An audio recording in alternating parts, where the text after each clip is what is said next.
नमस्कार सभी प्यारे विद्यार्थियों का जीके और जीएस के रैपिड फायर शो में जिसमें मैं आपको ताबड़तोड़ प्रश्न कराने वाला हूं। इस श्रृंखला में आप लोगों को सबसे बड़ा फायदा ये होने वाला है कि यहां पर आपको बहुत से क्वेश्चन एक साथ देखने को मिल जाएंगे। तो हम लोग मिक्स कैटेगरी के साथ में स्टार्ट कर रहे हैं। आज के जो क्वेश्चन है वो आपके मिक्स क्वेश्चन है, जिसमें आपके geography, polity, science, history, economy सारे क्वेश्चन आपको मिले जुले मिलेंगे। तो फटाफट से चलते हैं, जल्दी से स्टार्ट करते हैं। पहला क्वेश्चन आपके सामने है, बताइए अतापू निम्नलिखित त्योहारों में से किससे संबंधित है। तो भैया अतापू की अगर हम बात करें तो इसके बारे में आपको याद रखना है कि ये जो होता है ये आपके ओणम के साथ में जुड़ा हुआ है। किसके साथ में जुड़ा हुआ है? ओणम के साथ में अतापू जुड़ा हुआ है। इसके अलावा पपेटी त्योहार की अगर हम बात करें तो पपेटी त्योहार ये आपके पारसियों से संबंधित होता है और पारसी नववर्ष पर मनाया जाता है। कौन सा? पपेटी त्योहार। इसके अलावा वात्सल्य मेला की अगर हम बात करते हैं तो वात्सल्य मेला प्रतिवर्ष नई दिल्ली में आयोजित किया जाता है। कहां किया जाता है? नई दिल्ली में आयोजित किया जाता है। इसके अलावा भारत का पहला परमाणु ऊर्जा उत्पादन केंद्र कहां पर स्थापित किया गया था? तो भैया तारापुर महाराष्ट्र आपको याद रखना है। कहां पर? तारापुर महाराष्ट्र आपको याद रखना है। काकरापार जो परमाणु संयंत्र है वो गुजरात में स्थित है, कलपक्कम तमिलनाडु में और नरोरा उत्तर प्रदेश में स्थित है। इसके अलावा राज्य सरकार का कार्यकारी अध्यक्ष कौन होता है? Who is the executive head of the state government? तो यहां पर क्या हो जाएगा? राज्यपाल हो जाएगा। कार्यकारी अध्यक्ष कौन हो जाएंगे? राष्ट्रपति, क्योंकि केंद्र सरकार के या केंद्र की कार्यकारी अध्यक्ष जो होते हैं वो आपके कौन होते हैं? राष्ट्रपति होते हैं। इसके अलावा यहां पर देखिए भारत के किस राज्य में जाड़े के मौसम में वर्षा होती है? तो यहां पर आपको तमिलनाडु राज्य को याद रखना है। तमिलनाडु राज्य जिसको वर्षा की प्राप्ति जनवरी मास में होती है। इसके अलावा यहां पर अनवरत योजना रोलिंग प्लान की बात कर रहा है, किस अवधि के लिए बनाई गई थी? 1971, 78, 1980, 85, 1978, 83, 1992, 99। तो आपको याद रखना है कि वर्ष 1978 से 83 के लिए आपकी अनवरत योजना का प्लान बनाया गया था। अनवरत योजना का मतलब क्या होता है? Rolling plan. रोलिंग प्लान का मतलब क्या है कि जो लगातार चलता रहे। अनवरत योजना का कॉन्सेप्ट किसने दिया था? तो यहां पर आपको गुरनार मिर्डाल का नाम याद रखना है। भाई 1978 में आपको पता है कि भारत में पहली बार कांग्रेस के स्थान पर जनता पार्टी या जनता दल सरकार बनी थी और उस सरकार के द्वारा अनवरत योजना, पंचवर्षीय योजना का नाम जो था वो अनवरत योजना के नाम से चलाया गया था। यहां पर अगले क्वेश्चन की बात करें तो योजना अवकाश कब हुआ था? ठीक है, तो योजना अवकाश की बात करें तो भैया 1966 से लेकर 69 तक। कब तक? 1966 से लेकर 69 तक आपके यहां पर 3 वर्ष का योजना अवकाश रहा था। ठीक है, इसके अलावा देखिएगा साइमन कमीशन का बहिष्कार का मुख्य कारण क्या था? तो यहां पर आपको याद रखना है इसके सभी सदस्य अंग्रेज थे। इसी वजह से साइमन कमीशन का प्रत्येक पार्टी के द्वारा विरोध किया गया था। इसके अलावा मनुष्य की त्वचा सबसे मोटी कहां पर होती है? तो भैया यहां पर अगर हम देखेंगे तो तलवे पर आपको याद रखना है कि मनुष्य के तलवे जो होते हैं वहां पर मनुष्य की त्वचा सबसे मोटी होती है। इसके अलावा कौन सी गैस हीमोग्लोबिन से संयोग कर रक्त में एक विषैला पदार्थ बनाती है? तो यहां पर आपको ये कार्बन मोनोऑक्साइड आपको याद रखनी है।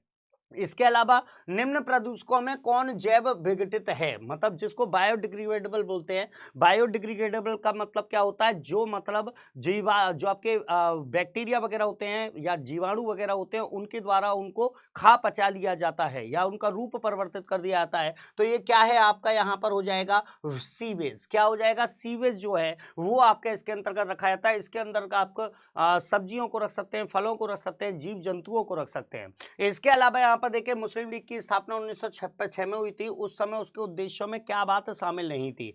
तो याद रखिएगा ना तो द्विराष्ट्र सिद्धांत था, ना पाकिस्तान की मांग थी, ना ही भारत का सांप्रदायिक विभाजन था। यानी आंसर क्या हो जाएगा? उपरोक्त सभी। यहाँ पर राज्यसभा में सदस्यों का निर्वाचन कैसे होता है? तो भैया याद रखिएगा आनुपातिक प्रतिनिधित्व प्रणाली के आधार पर एकल मत संक्रमणीय के पद्धति का प्रयोग करके राज्यसभा में सदस्यों का निर्वाचन किया जाता है। इसके अलावा राज्यसभा में राज्यों का प्रतिनिधित्व प्रतिनिधित्व किस बात पर निर्भर करता है? तो भैया किसी राज्य की जनसंख्या जो होती है उस जनसंख्या के आधार पर राज्यसभा में राज्य की सीटों का प्रतिनिधित्व डिपेंड करता है। आगे की तरफ फर्रुखसियर किसके सहयोग से मुगल बादशाह बना था? तो भैया यहाँ पर आपको सैयद बंधु याद रखना है। सैयद बंधुओं की मदद से 1713 ईस्वी में फर्रुखसियर गद्दी पर बैठा था। इसके अलावा सैयद बंधुओं का पतन किसके समय हुआ था? तो यहाँ पर मोहम्मद शाह का नाम याद रखना है। मोहम्मद शाह रंगीला के समय 1719 में आपके सैयद बंधुओं का अंत हो गया था, जिनको किंग मेकर या फिर आपके शासक निर्माता के नाम से जाना जाता है। इसके अलावा 1857 के विद्रोह में अंग्रेजों का सबसे कट्टर दुश्मन कौन था? तो मौलवी अहमदुल्ला शाह का नाम आपको याद रखना है। निषेचन सामान्य रूप से कहां पर होता है? फर्टिलाइजेशन सबसे ज्यादा या सबसे प्रमुख रूप से कहां पर होता है? तो आपको फैलोपियन ट्यूब यानी कि डिंब वाहिनी याद रखनी है। इसके अलावा दक्षिण भारत का त्योहार ओणम किस चीज से संबंधित है? तो भैया ये राजा बलि से संबंधित आपका त्योहार है और ये क्या लग जाएगा आंसर? महाबली लग जाएगा।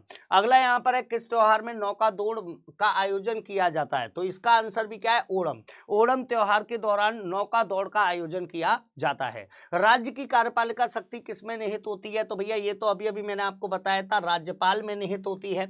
इसके अलावा भारतीय राज्यों में राज्यपाल की नियुक्ति किसके द्वारा की जाती है? तो राष्ट्रपति के द्वारा। आर्टिकल 153 में राज्यपाल के पद का उल्लेख किया गया है और इसकी नियुक्ति राष्ट्रपति के द्वारा 5 वर्ष के लिए या फिर अपने प्रसाद पर्यंत की जाती है। अगला क्वेश्चन है किसको हटाने का प्रावधान संविधान में नहीं है? उपराष्ट्रपति, गवर्नर, राष्ट्रपति या अटॉर्नी जनरल? तो भैया अटॉर्नी जनरल को हटाने का कोई भी प्रावधान आपके संविधान में नहीं किया गया। जबकि गवर्नर यानी राज्यपाल की अगर हम बात करें तो राज्यपाल राष्ट्रपति के प्रसाद पर्यंत या फिर 5 वर्ष तक अपने पद पर बना रहता है। अगला क्वेश्चन है भारत के पश्चिमी समुद्री तट पर वर्षा किस मानसून से होती है? तो भैया दक्षिण पश्चिमी मानसून से। आपके पश्चिमी तट मुख्यतः केरल वाला जो तट है, केरल के तट पर सबसे पहले जो मानसून पहुंचता है वो कौन सा मानसून है? आपका दक्षिण पश्चिमी मानसून। इसके अलावा भारत की योजना के आरंभ से किसी भी पंचवर्षीय योजना में अनाच्छादित कुल वर्षों की संख्या? तो भैया 5 वर्षों के लिए पंचवर्षीय योजना बनाई जाती है।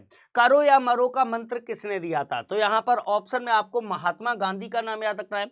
महात्मा गांधी के द्वारा ही आपके जो भारत छोड़ो आंदोलन था, भारत छोड़ो आंदोलन के दौरान करो या मरो का नारा दिया गया था। इसके अलावा यहाँ पर देखिएगा किसने भारतीय राष्ट्रीय कांग्रेस के कराची अधिवेशन 1931 की अध्यक्षता की? तो भैया जवाहरलाल नेहरू, एससी बोस, जेएम सेनगुप्त या वल्लभ भाई पटेल? तो आपको सरदार वल्लभ भाई पटेल का नाम याद रखना है, जिन्होंने 1931 के कराची अधिवेशन की अध्यक्षता की थी। इसके अलावा इनमें से कौन एक शरीर को गर्म रखने हेतु उत्तरदायी है? तो भैया मानव में पाई जाने वाली वसा में ऊतक यानी फैटी टिश्यू जो होते हैं ये आपके शरीर को गर्म बनाए रखने का काम करते हैं। इसके अलावा आगे की तरफ चलते हैं तो नेक्स्ट क्वेश्चन आपके सामने है सेबेसियस ग्रंथियां कहां पाई जाती हैं? तो सेबेसियस ग्रंथियां कहां पाई जाती हैं? तो देखिए यहां पर दे रखा है स्तनियों की त्वचा के एपिडर्मिस में और एक दे रखा है स्तनियों की त्वचा के डर्मिस में।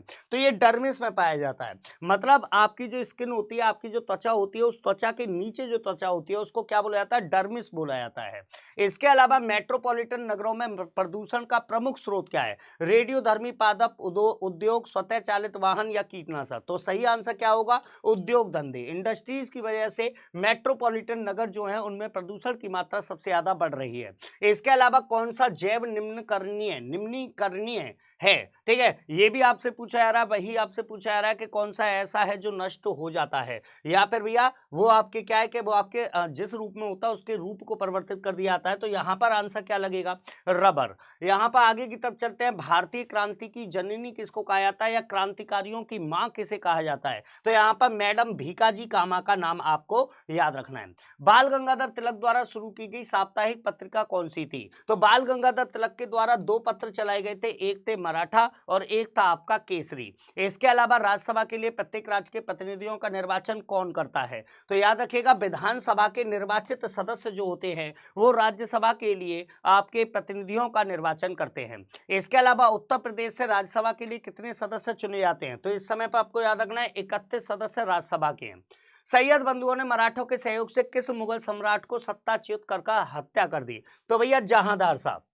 आपको पता है फर्रुखसियर को शासक बनाने वाले सैयद बंधु थे और इन्हीं के द्वारा जहांदार शाह की मराठों की मदद से हत्या की गई थी। उसके बाद फर्रुखसियर को शासक बनाया गया। अगला है कौन सा आयोग 1857 का विद्रोह दमन के बाद भारतीय फौज के नव संगठन से संबंधित था? तो यहाँ पर आंसर आपको पील आयोग याद रखना है। कौन सा याद रखना है? पील आयोग 1857 के बाद में सेना के पुनर्गठन के लिए आयोग के गठित किया गया था। 1857 के विद्रोह को किस उर्दू कवि ने देखा था? तो भैया उर्दू कवि में आपको याद रखना है यहाँ पर मुख्य तौर पर मिर्जा गालिब का नाम याद रखना है। मिर्जा गालिब के द्वारा 1857 के विद्रोह का बहुत मार्मिक वर्णन किया गया है। इसके अलावा 1857 के विद्रोह का नेतृत्व बिहार में किसने किया? तो यहाँ पर भैया कुंवर सिंह याद रखना है। बिहार के जगदीशपुर में कुंवर सिंह के द्वारा 1857 के विद्रोह का नेतृत्व किया गया था। इसके अलावा डांडिया किस राज्य में उल्लास के साथ मनाया जाता है? तो सबको पता होना चाहिए गुजरात राज्य से संबंधित है आपके डांडिया नृत्य। इसके अलावा कैगा, कैगा जो है कर्नाटक में स्थित है। कैगा कहां पर है? याद रखिएगा, कैगा कर्नाटक में स्थित है। और ये किस लिए जाना जाता है? तो ये नाभिकीय ऊर्जा उत्पादन यानी न्यूक्लियर पावर जनरेशन के लिए जाना जाता है। इसके अलावा यहां पर देखते हैं अगला क्वेश्चन, राज्यपाल अपना त्यागपत्र किसे देता है? तो भैया सीधी सी बात है, राष्ट्रपति के द्वारा नियुक्ति होती है तो आपके त्यागपत्र भी किसको देंगे? ये राष्ट्रपति को ही देंगे। अगला क्वेश्चन है किस राज्य में प्रत्यावर्ती मानसून का अधिक प्रभाव होता है? मतलब लौटते हुए मानसून का सबसे ज्यादा प्रभाव कहां पर होता है? तमिलनाडु राज्य में होता है। अगला क्वेश्चन आपके सामने है, बताइएगा भारत छोड़ो आंदोलन का नेतृत्व किसने किया था?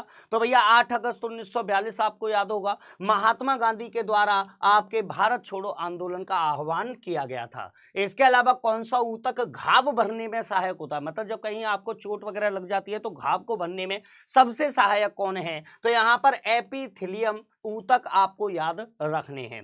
इसके अलावा आगे की तरफ चलते हैं, लैक्राइमल ग्रंथियां स्रावित करती हैं। लैक्राइमल ग्रंथियों से क्या निकलता है? तो ये बेसिकली आपके आंखों में पाई जाती हैं और आंखों को आपके तरल बनाए रखने के लिए आंसू जो बनते हैं, आंसुओं को स्रावित करने का कार्य लैक्राइमल ग्रंथियों के द्वारा किया जाता है। 1909 में मैडम भीकाजी रुस्तम कामा पेरिस में निम्नलिखित में से कौन सा समाचार पत्र निकालती थी? तो यहां पर आपको याद रखना है इनके द्वारा वंदे मातरम नाम से समाचार पत्र जारी किया गया था। वैसे वंदे मातरम नाम से और भी कई लोगों ने अपने पत्र जारी किए, लेकिन भीकाजी कामा के द्वारा भी आपके वंदे मातरम को प्रकाशित किया गया। 1916 में मद्रास में होम रूल मूवमेंट के प्रवर्तक कौन थे? तो भैया मद्रास होम रूल लीग की स्थापना किसके द्वारा की गई थी? एनी बेसेंट के द्वारा। राज्यसभा में किस राज्य के प्रतिनिधियों की संख्या सर्वाधिक है? तो भैया उत्तर प्रदेश राज्य, क्योंकि इसकी जनसंख्या भी सर्वाधिक है तो यहां पर सीटों की संख्या भी सबसे ज्यादा है। इसके अलावा किंग मेकर के रूप में किन्हें जाना जाता है? तो अभी अभी मैंने बताया था सैयद बंधुओं की अगर हम बात करें तो सैयद बंधुओं को किंग मेकर के रूप में जाना जाता है। आगे की तरफ चलते हैं, जगदीशपुर के राजा कौन थे? तो जगदीशपुर के राजा कुंवर सिंह थे जिन्हें 1857 के विद्रोह का नेतृत्व किया था। तो ये थे आपके रैपिड फायर शो जिसमें ताबड़तोड़ प्रश्न आपको देखने को मिले। बेहतरीन से प्रश्न मैंने यहां पर आपको कराए हैं। भैया कैसा आपको सेशन लगा है जरूर बताइएगा। तो आज की क्लास को यहीं तक रखते हैं। जय हिंद, जय भारत।